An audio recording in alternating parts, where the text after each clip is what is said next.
పిలిస్తే ఇక లక్ష్మీనారాయణులని పిలుస్తాం. ఒక వామనమూర్తి అవతార పరిసమాప్తి అయిపోయింది, ఏమంటాం? లక్ష్మీనారాయణులు. ఒక పరశురాముడు, లక్ష్మీనారాయణులు. ఒక మత్స్యావతారం, లక్ష్మీనారాయణులు. ఒక్క సీతారాముల అవతారంలో మాత్రం యుగాలు మారిపోయినా ఆ అవతారాన్ని సీతారాములని పిలుస్తాం. భార్యాభర్తలు ఎలా బతకాలో నేర్పినటువంటి అవతారం రామావతారం.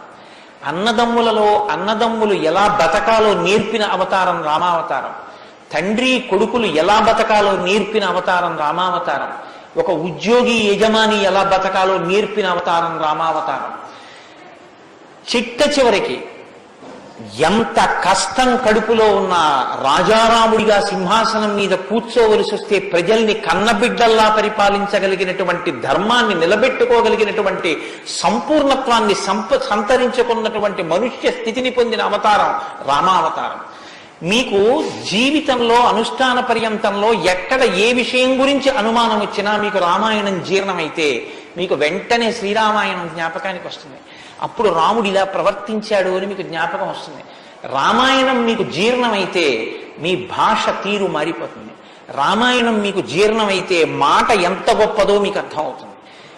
నేను అందుకే మీకు మనవి చేశాను, రామాయణాన్ని రామాయణంగా చదవకండి అని.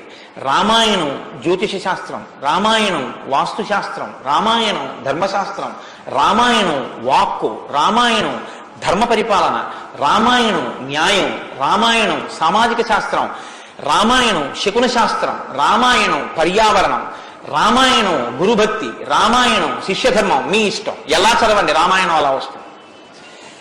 మీకిచ్చినది మట్టి ముద్ద, మీరు దాంతో మూకుడు చేసుకుంటారో, పళ్ళెం చేసుకుంటారో, ప్రమిద చేసుకుంటారో, గిన్నె చేసుకుంటారో, గరిటె చేసుకుంటారో మీ ఇష్టం.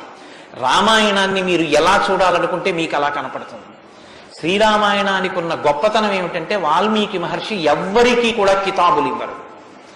రావణాసురుడు దుష్టుడని వాల్మీకి మహర్షి అన్నారు. వాల్మీకి మహర్షి చెప్పేది ఇలా చేశాడని చెప్తారు.